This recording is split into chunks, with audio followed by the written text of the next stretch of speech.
Bapak Ibu Saudara yang diberkati Tuhan, Shalom. Sekali lagi, lebih keras lagi, Shalom. Saudaraku yang diberkati Tuhan, mari saya pagi hari ini ingin membawa kita dalam sebuah tema baru lagi. Di setiap minggu kita punya tema baru, dan tema ini, saudara-saudara, saya mau sampaikan menyingkap rahasia sukses dari Yusuf yang ada dalam Alkitab, saudara-saudara. Menyingkap rahasia sukses dari Yusuf di dalam Alkitab. Saudara, apa yang saya maksud dengan rahasia suksesnya Yusuf? Yang saya maksudkan di sini adalah menyingkap rahasia sukses dari Yusuf dalam Alkitab tentang sebuah perjalanan yang mengantar seorang budak. Mengantar seorang budak bisa menjadi seorang penguasa. Apa rahasianya sehingga Yusuf bisa sukses? Dari apa? Dari mengubah kehidupan dari seorang budak menjadi seorang pemimpin sekaligus seorang penguasa, dari orang biasa menjadi orang luar biasa. Kasih tepuk tangan untuk Tuhan. Saudara, pagi tadi saya coba menyelesaikan khotbah saya, menyelesaikan konsep khotbah saya, dan saya mendapat ini, saudara, bahwa pada cerita ini atau pada kebenaran firman Tuhan ini, saya mendapati bahwa ada cerita yang menarik dari Kejadian pasal yang ke-39. Perhatikan baik-baik. Adapun Yusuf telah dibawa ke Mesir, dan Potifar, seorang Mesir, pegawai istana Firaun, kepala pengawal raja, membeli dia. Membeli itu artinya Yusuf ini budak, saudara. Membeli dia dari tangan orang Ismail. Saudara tahu bahwa akhirnya menjadi satu bangsa yang cukup besar, saudara, yang telah membawa dia ke situ. Ayat 2. Tapi Tuhan menyertai Yusuf sehingga ia menjadi seorang yang selalu, perhatikan kata ini, saya suka. Dia menjadi seorang apa? Yang selalu, kata Alkitab, berhasil dalam pekerjaannya. Dari seorang budak menjadi seorang penguasa, seorang pemimpin di Mesir. Pekerjaannya, kata Alkitab, apa? Selalu berhasil dalam pekerjaannya. Maka tinggallah ia di rumah tuannya, orang Mesir itu. Kalau saudara baca ayat selanjutnya, dikatakan setelah dilihat oleh tuannya bahwa Yusuf disertai Tuhan, dan bahwa Tuhan membuat, sekali lagi dia bilang apa? Berhasil segala sesuatu yang dikerjakannya. Maka Yusuf mendapat kasih tuannya, dan ia boleh melayani dia. Kepada Yusuf diberikannya kuasa. Perhatikan, dari budak diberikan kuasa atas rumahnya dan segala miliknya, diserahkannya pada kekuasaan Yusuf. Saudara lihat ayat yang terakhir dari 5 dan 6. Sejak ia memberikan kuasa dalam rumahnya dan atas segala miliknya kepada Yusuf, Tuhan memberkati rumah orang Mesir itu karena siapa? Yusuf. Sehingga berkat Tuhan ada di atas segala miliknya, baik yang di rumah maupun yang di ladang. Segala miliknya diserahkan pada kekuasaan Yusuf, dan dengan bantuan Yusuf tidak usah lagi mengatur apapun selain dari makanannya sendiri. Perhatikan kata ini, adapun Yusuf itu manis sikapnya dan elok parasnya. Saudara, ini menarik sekali. Seorang yang diambil dari kalangan orang Israel dengan maksud mau dijadikan budak di mana, saudara? Di Mesir. Tetapi pada akhirnya Tuhan mengubah seorang yang sebenarnya berstatus budak menjadi seorang penguasa. Saudara-saudaraku yang diberkati Tuhan, saya mau tanya saudara, kalau begitu apa rahasia yang membuat Yusuf dapat melakukan perjalanannya mengubah budak atau mengubah status budak menjadi penguasa? Mungkin saudara tidak harus dari budak, dari orang biasa jadi orang luar biasa. Tak selamanya. Tapi coba kita gambaran ini dari sisi yang lain. Kalau budak itu bicara tentang persoalan, pergumulan hidup. Bagaimana kita bisa mengubah keadaan yang sangat menderita itu. Budak sangat menderita. Ketika saudara dan saya ada dalam pergumulan, penderitaan, beban hidup, bagaimana supaya kita bisa mengubah itu menjadi penguasa? Artinya kalau penguasa, dia beda dengan budak. Kalau budak ditekan, ditindas, menderita. Penguasa terbalik, dia bergembira, dia bersuka cita, dia menang atas budak. Dan demikian dalam perjalanan hidup kita. Kita bisa ambil prinsip bukan sekedar dari budak menjadi penguasa, dari orang biasa menjadi orang luar biasa. Tapi coba kita terjemahkan begini, seberat apapun pergumulan kita, harusnya kita harus berada di atas persoalan dan bukan persoalan di atas kita. Itu bedanya orang Kristen dan orang yang tidak percaya Tuhan. Orang percaya Tuhan selalu membentuk sebuah kualitas hidup. Saya ulangi lagi, bahwa orang Kristen adalah orang yang mampu mengubah sebuah kualitas hidup. Dari budak menjadi penguasa, dari persoalan menjadi solusi jalan keluar dan berkat. Kasih tepuk tangan untuk Tuhan.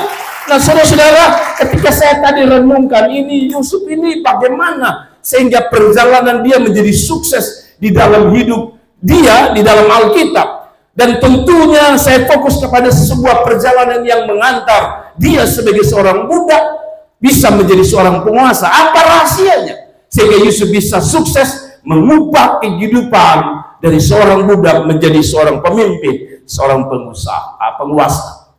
Apa jawaban saya, saudara-saudara? Pertama, menurut saya baca dari ayat 1 sampai 6 dari Kejadian, betul ya? Pasal 39, saya menemukan kunci pertama. Dia bisa mengubah keadaan itu dimulai dari ini. Kunci pertama, kata Alkitab, Yusuf disertai Tuhan.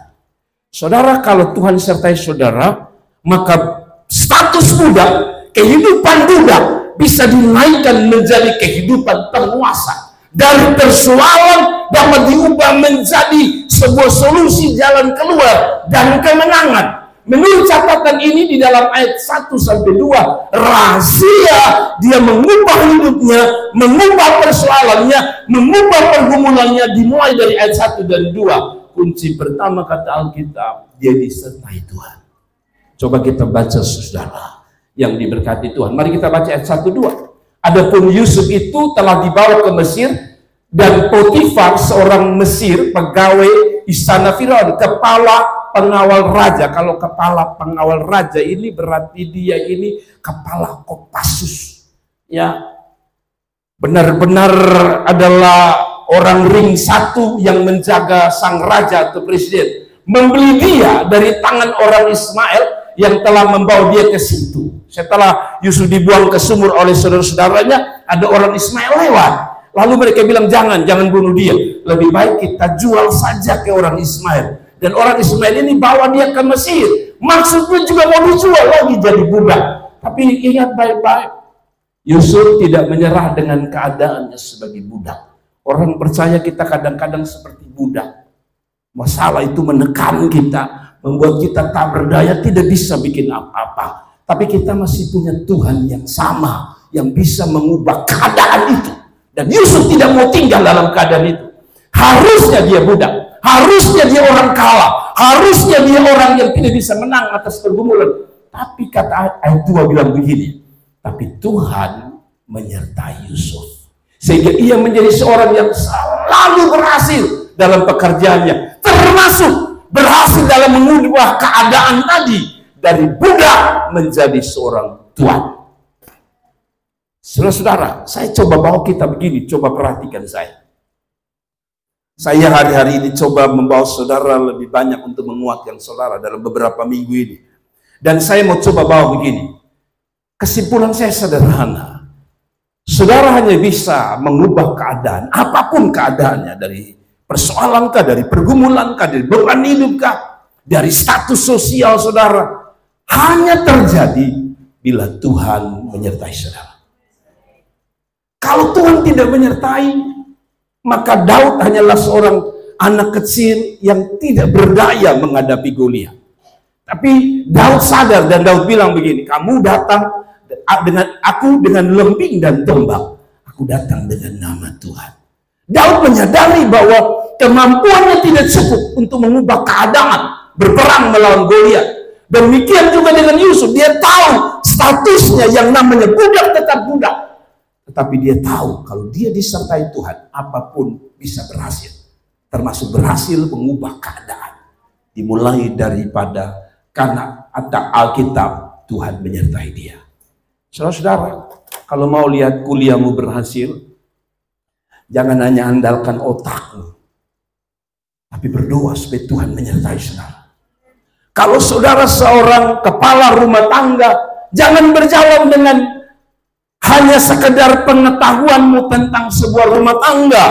Karena rumah tangga yang hancur juga kadang-kadang atas mereka yang disebut pakar. Ada satu pakar yang kalau dia omong bagus kan. Saya lupa namanya, yang botak-botak itu. Apa namanya?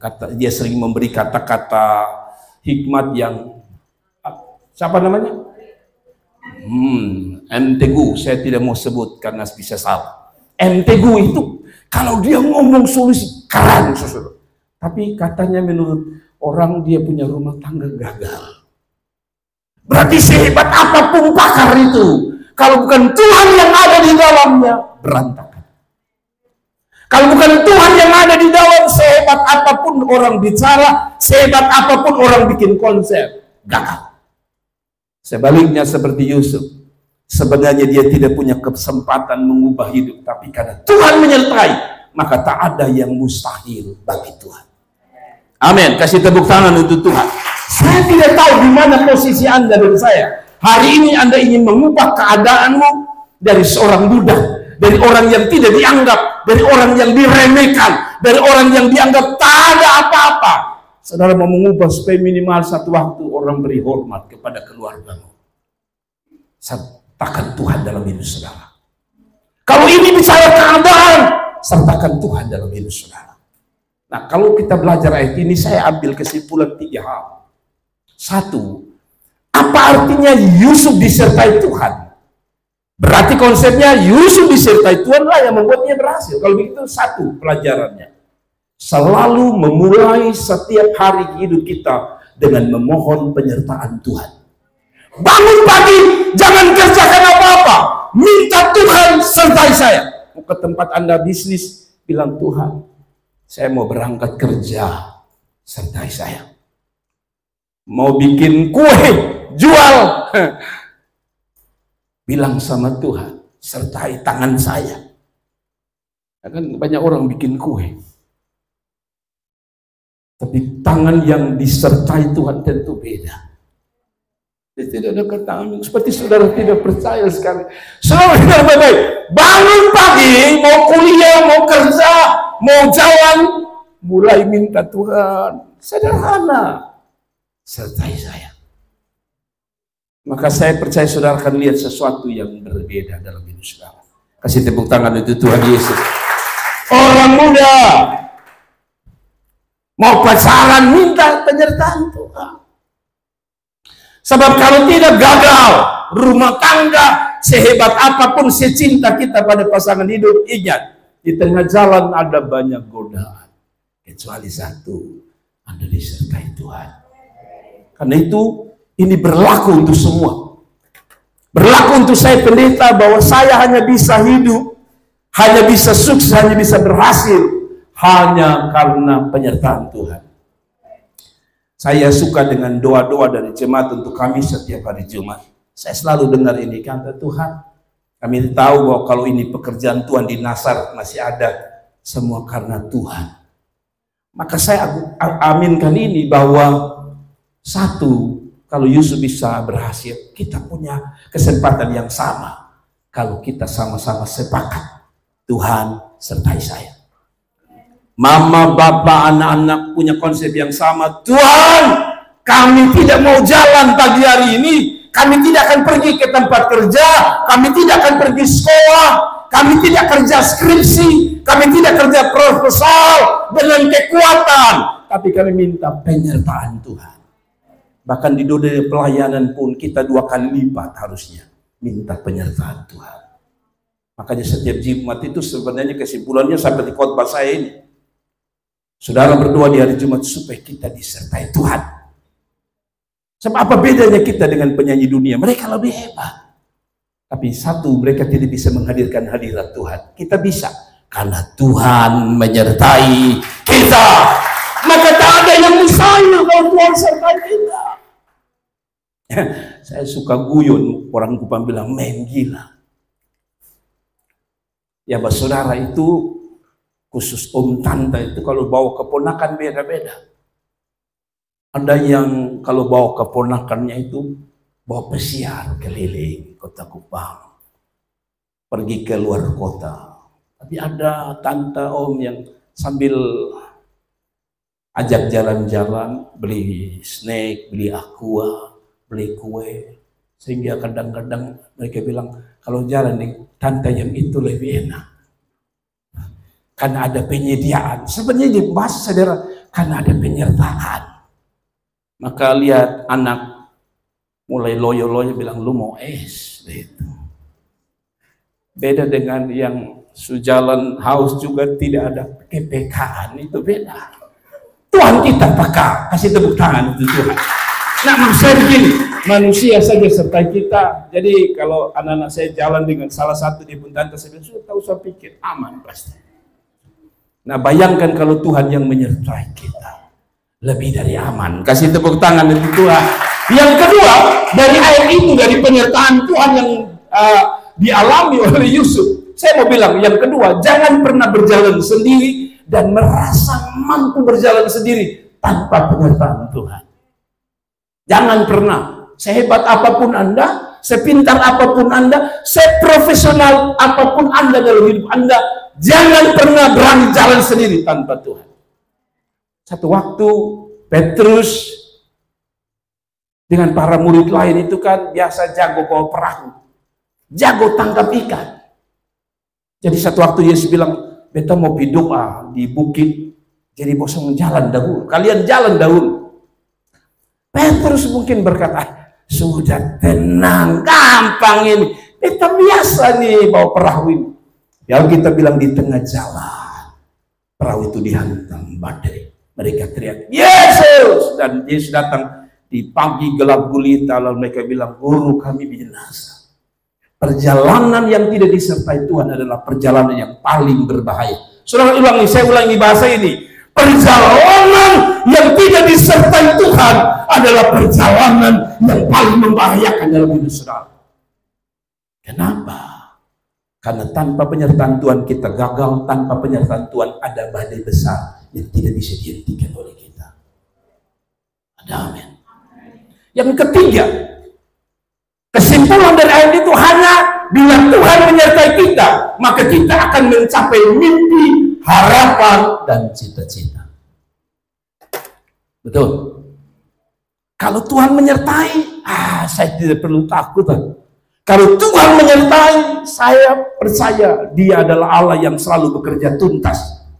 Saya ulangi lagi, kalau Dia yang menyertai kita, Dia bekerja tuntas. Selalu saya dikuatkan waktu saya kuliah dan saya mau wisuda, ada bahasa yang saya simpan di telinga dan hati saya. Kalau Tuhan yang memulai, Tuhan yang mengakhiri. Kalau Tuhan yang memulai, Dia pasti yang menyelesaikannya. Asalkan pastikan Dia menyertai saudara. Dalam doa-doamu, minta Tuhan sertai. Yang kedua, bagaimana Yusuf bisa mengubah keadaan dari budak? Saudara bisa terjemahkan saja. Dari beban menjadi kemenangan. Saudara terjemahkan sendiri sesuai persoalan saudara dan pergumulan saudara. Tapi yang kedua, menurut catatan, karena Yusuf mengandalkan Tuhan. Saudara dengar baik-baik, Yusuf mengandalkan Tuhan. 4:5 atau 3:4 maksud saya. Perhatikan dari 3-4. Setelah dilihat oleh tuannya bahwa Yusuf disertai Tuhan, itu pertama. Bahwa Tuhan membuat berhasil segala sesuatu yang dikerjakannya. Maka Yusuf mendapatkan kasih tuannya dan ia boleh melayani dia. Kepada Yusuf diberikannya kuasa. Tadi jadi budak yang diperintah-perintah. Sekarang dikasih kuasa untuk perintah-perintah orang. Kuasa atas rumahnya dan segala miliknya diserahkan pada kekuasaan Yusuf. Saudara, dimulai dari kata apa di situ? Tuhan membuat berhasil. Saudara, apa artinya? Pertama, kita tidak bisa berhasil tanpa kalau Tuhan membuatnya. Jadi pembuat keberhasilan, pembuat sukses itu bukan Anda. Jadi kalau ada orang yang sukses bilang, saudara hati-hati. Karena menurut catatan ini, Tuhan membuat berhasil. Artinya begini, kalau tidak ada Tuhan, maka kata itu akan berubah menjadi tidak membuat berhasil. Hanya karena ada kata Tuhan yang mendahului, dan kata itu dia bilang, Tuhan yang membuat. Harusnya catatan itu bilang ini, Yusuf kerja keras membuat dia berhasil. Tapi Alkitab tidak bilang begitu. Alkitab yang bilang Tuhan membuat dia berhasil. Berarti kesimpulan saya adalah Tuhan adalah alasan dan penyebab utama seorang berhasil. Saya ulangi lagi, itu berarti bahwa penyebab dan alasan utama seorang berhasil itu karena Tuhan. Jadi begini, kalau Anda berhasil dengan kekuatanmu, saya berhenti jadi seorang hamba Allah. Kalau ada orang berani bilang dia berhasil karena otaknya yang pintar, karena dia hebat bekerja, saya berhenti jadi seorang hamba Tuhan. Karena buat apa kita percaya Tuhan? Tapi menurut catatan, keberhasilan itu karena Tuhan. Makanya Paulus bilang apa? Dari dia, oleh dia, untuk dia. Paulus sadar kalau pelayanannya bisa sukses, dia bisa bertahan dalam menghadapi tantangan, persoalan dalam melayani Tuhan. Satu kata, karena Tuhan. Jadi alasan pertama kita berhasil karena Tuhan. Nah, kalau alasan kita pertama semua ini karena Tuhan, kalau begitu andalkan Tuhan. Amin. Amin. Dulu saya kalau ke Alor, saya lupa pesawat apa yang ke Alor ya. Ada satu pesawat yang sudah tidak ke Alor. Jadi ada banyak maskapai, tapi saya suka pesawat itu, saya lupa pesawatnya. Tapi kalau saya naik itu saya tenang, saudara.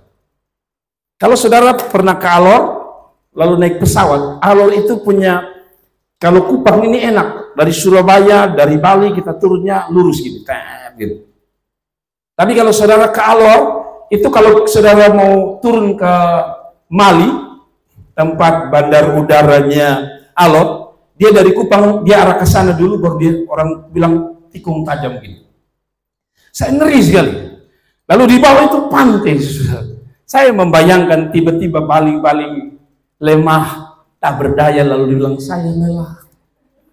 Maka saudara tahu batu piak yang ada di bawah akan siap menyambut Anda, dan betapa ngeri karena dia miring sekali. Lalu karena bandaranya kecil, setelah dia miring, kalau dia sudah miring, oh saya Tuhan, kupasrahkan hidupku. Lalu ketika dia sudah lurus lagi, ada satu yang saya takut, yaitu Tuhan, rem tiba-tiba tidak berfungsi. Kalau Kupang ini masih panjang, jadi kalau tidak ada apa-apa, mungkin ada mobil pipalang, bagaimana, ini dia pendek, jadi kalau dia turun itu, saya tutup mata, saya bilang, Tuhan, dia berhenti di mana? Karena kadang-kadang itu antara pagar dengan itu pesawat itu sudah sangat dekat sekali. Saya pasrah saja. Jadi dua hal itu membuat saya. Tapi kalau saya naik itu pesawat, aduh saya bisa lupa ini pesawat namanya. Tapi kalau dengan itu saya seperti yakin. Ini pesawat biasanya enak, dia turun manis sekali. Dan saya tahu di mana dia berhenti.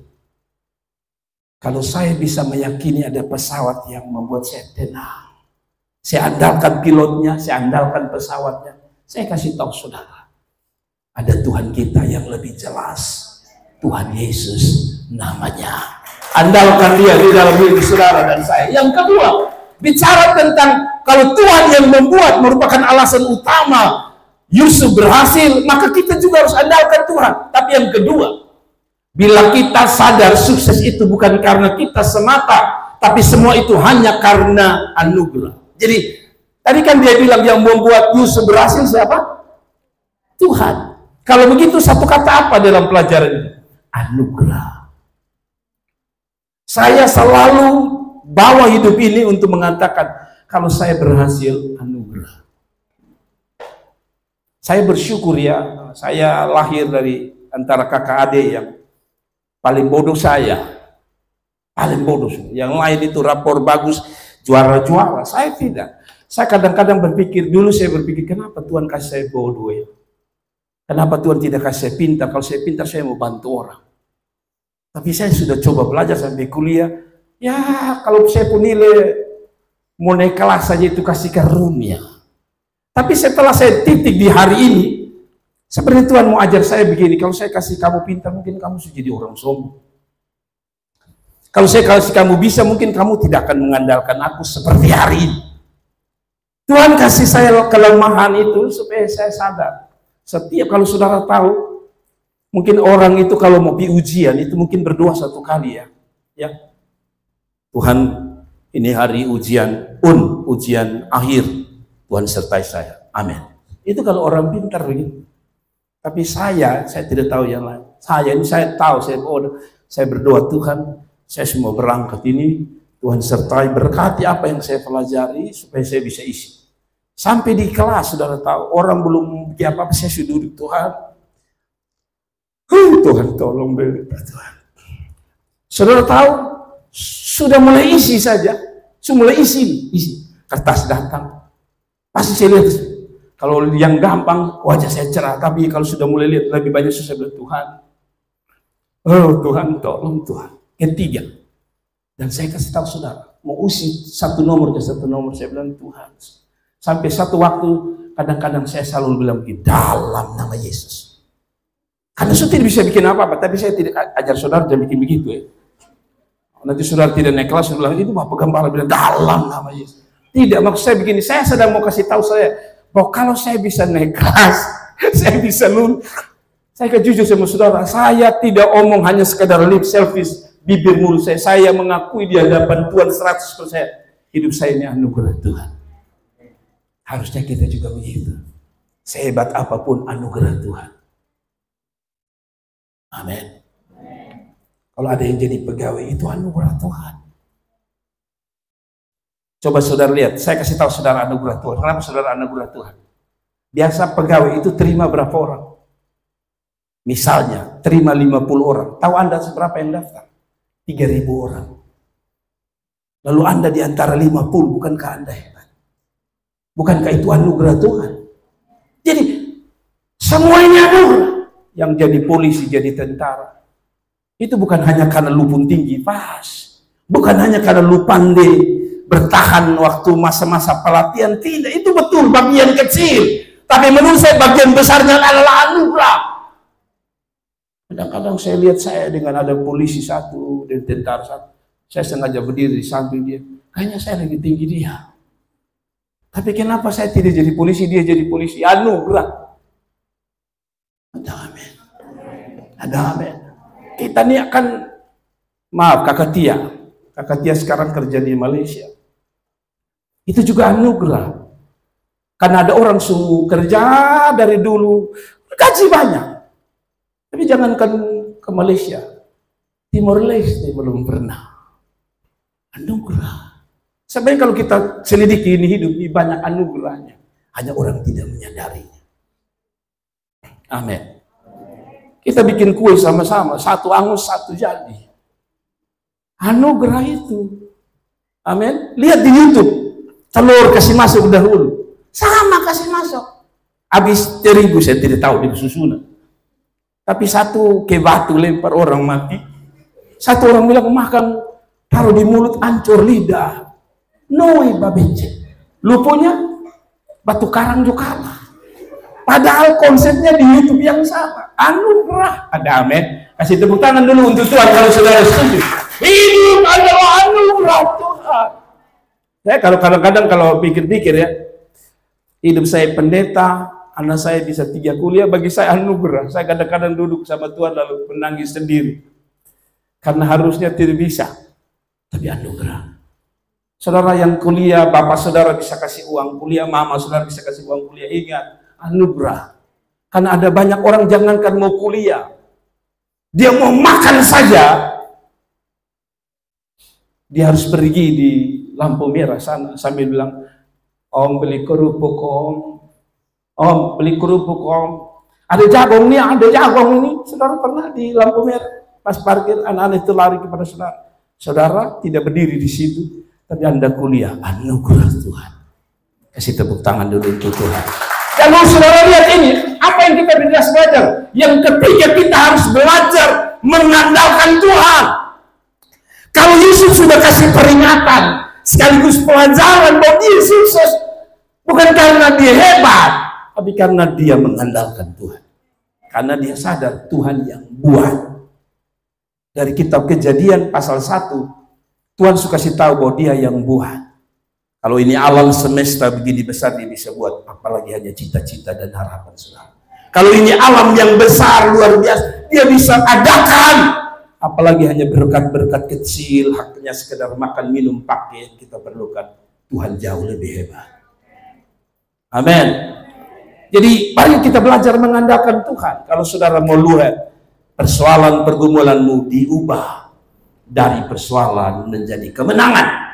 Yang ketiga, terakhir. Yang menjadi konsep Yusuf menjadi orang yang bisa mengubah keadaan, bisa mengubah perjalanan hidup dari budak menjadi penguasa adalah karena Yusuf memiliki sikap yang manis, yang menyenangkan hati Tuhan. Dan saya percaya kalau Tuhan saja dia bisa kesenang, apalagi manusia. Saudara-saudara, coba perhatikan ini kata. Sejak ia memberikan kuasa dalam rumahnya, dan atas segala miliknya kepada Yusuf, Tuhan memberkati rumah orang Mesir itu karena Yusuf. Sehingga berkat Tuhan ada atas segala miliknya, baik yang di rumah maupun yang di ladang. Saya kasih tahu saudara, kalau saudara minta Tuhan sertai saudara, saudara berhasil. Yang kedua, saudara andalkan Tuhan, Anda berhasil. Dengar baik-baik, dampak Anda bukan hanya pada diri Anda, tapi dampaknya pada orang-orang di sekeliling Anda. Jadi kalau kita jadi orang tua yang takut Tuhan, mengandalkan Tuhan, dampaknya kan anak-anak kita toh. Kita diberkati, anak-anak kita bisa makan. Kita diberkati karena kita mengandalkan Tuhan, anak-anak bisa sekolah. Seperti Yusuf, karena dia mengandalkan Tuhan, dia minta penyertaan Tuhan, bukan hanya dia saja yang dampaknya diberkati. Kata Alkitab, dia tinggal di itu orang pun tanpa diberkati.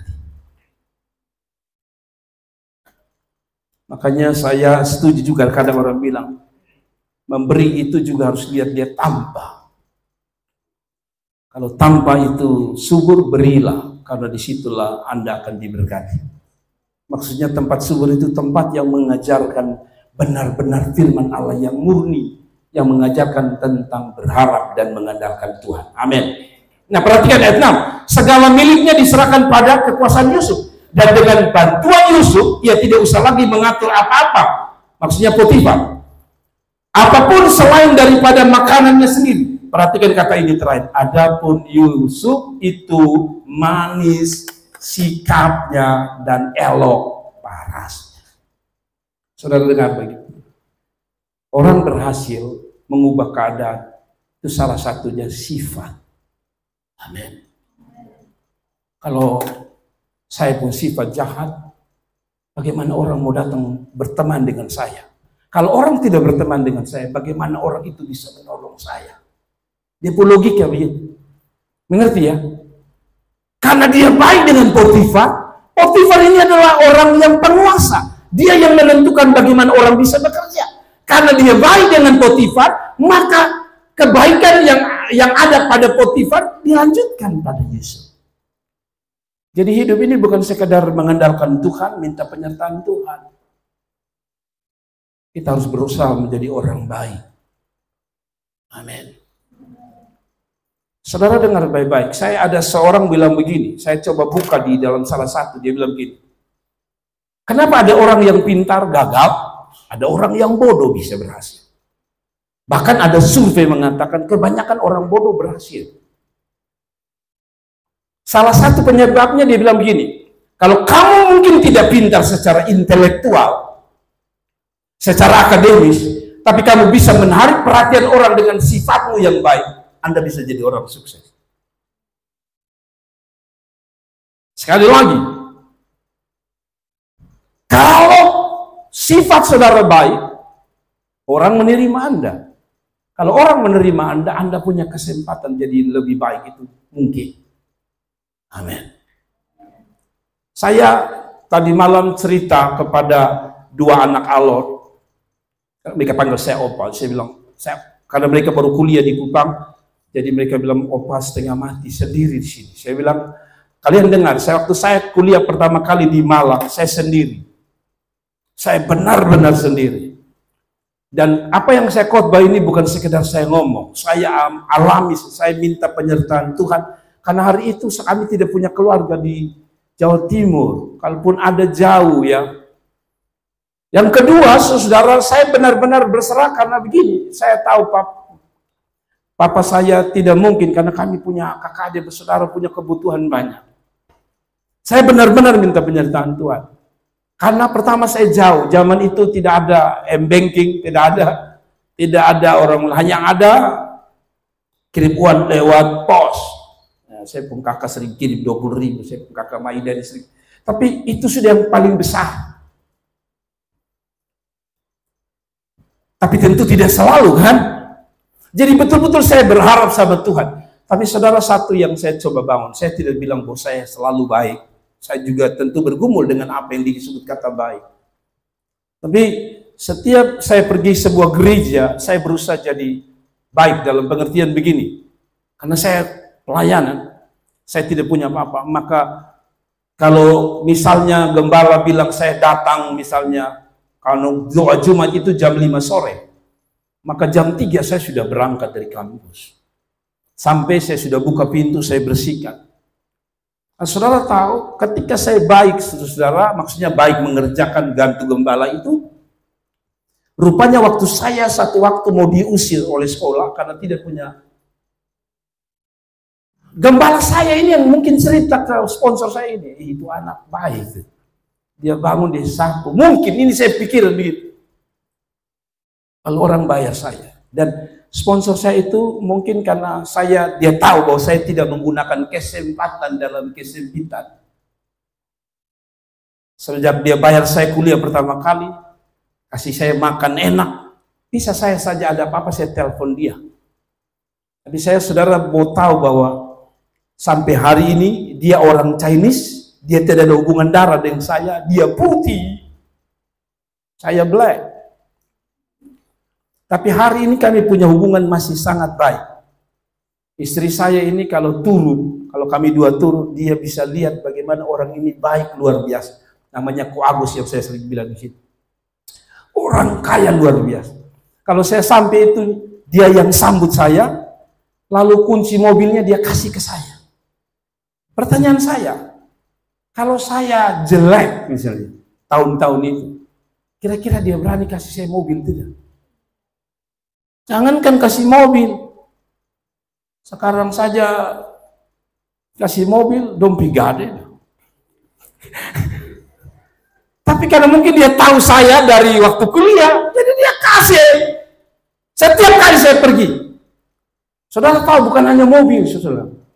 Jadi kalau pas saya masih di Kupang itu dia sudah suruh supirnya cuci mobilnya. Pas saya sampai ini kuncinya, nah, sudah tahu. Saya pikir sudahlah kunci saya sudah bagus kan.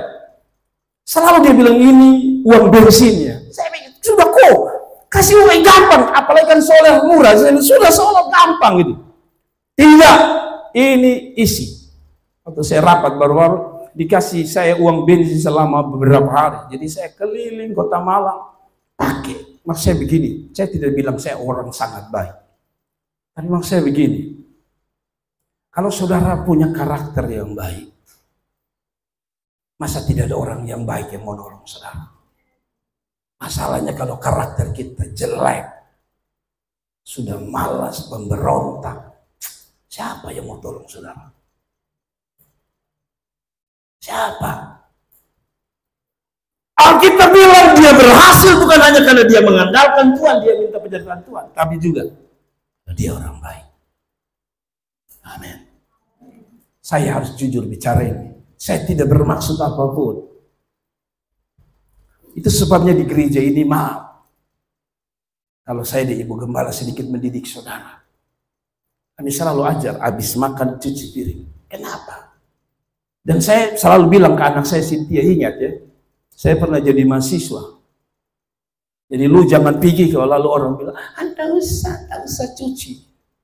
Biasa kan, pertama kalau kita baru datang, orang pasti segan kita.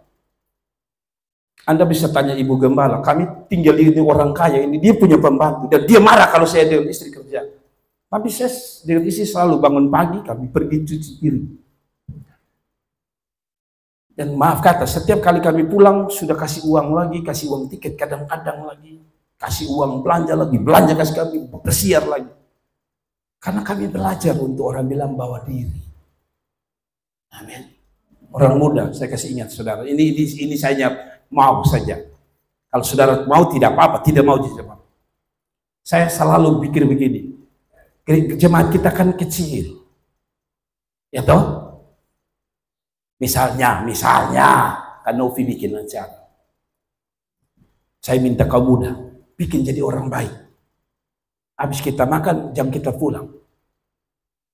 Kalau memang kita ini satu keluarga Nasaret, coba pemuda bilang, kan Novi, nanti ketong yang tangani. Tidak ada kata. Saudara tahu, kalau saudara pulang, kalau saudara bantu, pasti kan Novi bilang, jangan pulang buru-buru nilai banyak, nanti lu bawa. Itu manusiawi. Saya kasih pelajaran sederhana sekali.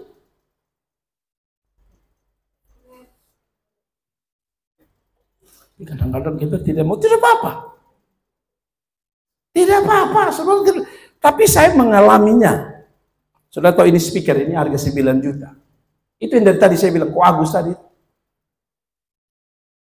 Sampai hari ini, kalau saya mau telepon dia, berapapun dia kasih. Tapi saya tidak pernah menggunakan kesempatan dalam kesempitan. Pokoknya dia ada, saya kerjakan. Dia pun anjing itu, anjing besar. Itu ada pembantu, semua sudah diurus. Tapi saudara tahu, saya bangun pagi, tarik itu anjing, kasih makan itu anjing. Kalau kau mau hidupmu baik, kamu lakukan yang baik. Saya kasih makan anjing. Jadi kalau saya ajar saudara, itu bukan teori, kami melakukan. Tapi kata Alkitab, Yusuf itu manis. Mau disayang mertua, urus. Saya tahu ada beberapa orang di sini, permisi dia mertua buang air di tanah. Dia urus. Makanya saya bilang, kalau saudara urus mertua itu, saudara mertua, kata tua ada di belakang saya minggu lalu bilang, maka saudara dapat semua yang tua. Rumah tua ada apa? Kursi tua ada apa? Semua yang tua dapat. Amin. Dia pun baju tua juga dapat. Dia pakai daster kan sudah tua, mungkin dia pakai daster. Tidak ada kata. Belajar hal sederhana. Saudara mau dengar tidak apa-apa, tapi ini prinsip. Kalau saya ngomong tidak apa-apa, tapi Alkitab yang bilang, dasar, siapa namanya? Potifar lihat. Siapa namanya? Yusuf itu karena sikapnya manis. Saudara bisa bayangkan. Saudara pegawai sama-sama. Tapi satu bermain, saudara kerja sungguh-sungguh. Kan direktur sudah lihat, anak ini bagus sih. Masih honor sama dia kerja kayak dia pegawai 90%. Kita terbalik hari-hari ini, honor, rasa pegawai 90%. Dia yang bos, yang sepegawai ada kerja keras. Bagaimana Tuhan mau angkat saudara? Ada amin. Ada amin. Nah saya cerita ini bukan berarti saudara datang lalu sudah Bapak, nanti pastori rumah ibu semua saya tangani. Saya takut saya diusir oleh orang tua saudara. Maksud saya begini, saudara. Tidak harus ekstrim begitu. Tapi mulai dari lupu rumah sendirilah.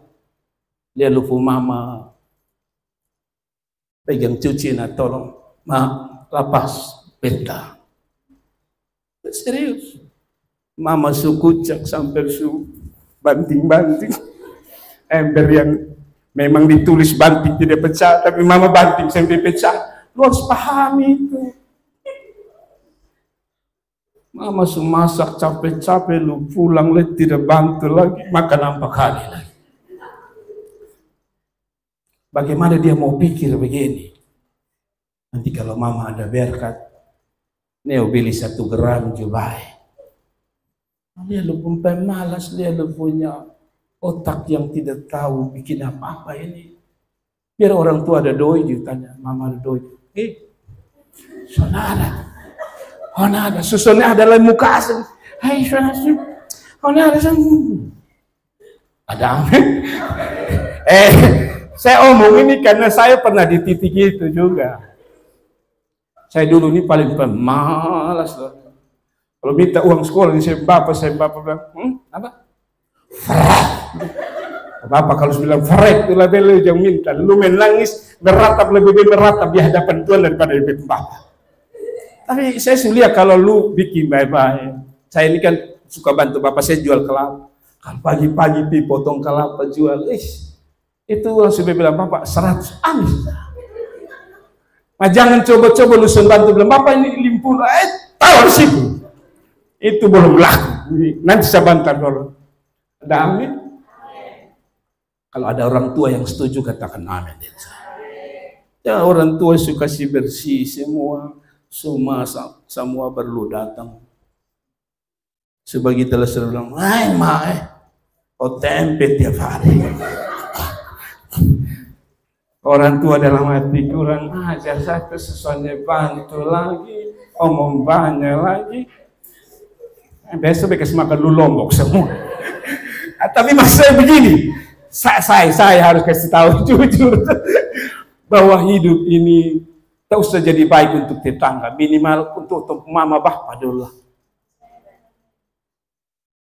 Saya yakin lu orang tua 3,5 lu. Amin. Saya ini pikir begini, saya tutup ini. Saya pikir dulu ini saya mama dong omong terlalu lebe-lebe. Dong selalu bilang begini. Kalau dong sih ada di tempat dong senang. Kan mama saya biasa diundang, saya pun kakak Mea Mali punya kakak ke Bogor. Itu pesiar saja. Tapi saya bayangkan kalau pulang itu dong hanya cerita dong pesiar. Selalu saya dengar ini bahasa. Pesiar mah. Kalau sukunya anak tuh kayak ketemu makan mah, ini anak dong makan apa? Betul tidak orang tua? Betul tidak orang tua? Saudara ada makan di hotel diundang, ada dapat duduk. Saudara makan di hotel tapi sambil kunyah saya bilang, beb anak makan apa ya? Sampai dia makan kangkung keras gitu. Selalu dipikir itu sebabnya orang tua itu lihat kalau di orang mati itu orang bagi kue satu orang satu dia ambil 3. Itu bukan berarti dia geragas, tidak. Dia ingat di panah ada 3 bapak. Jadi tolong ya kalau ada orang mati tahu saya bilang tua satu geragas minta ampun.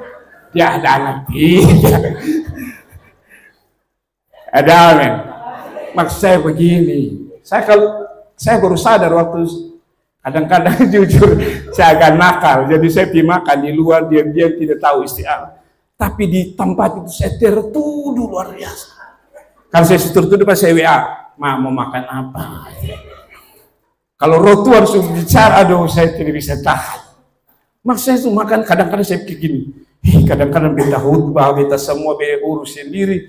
Asa sekali saya mau layani saya pun diri, manjakan diri. Jadi duduk makan, hati tidak tenang. Saya mau kasih begini, orang tua berdosa saja. Makan ini ada ibu anak.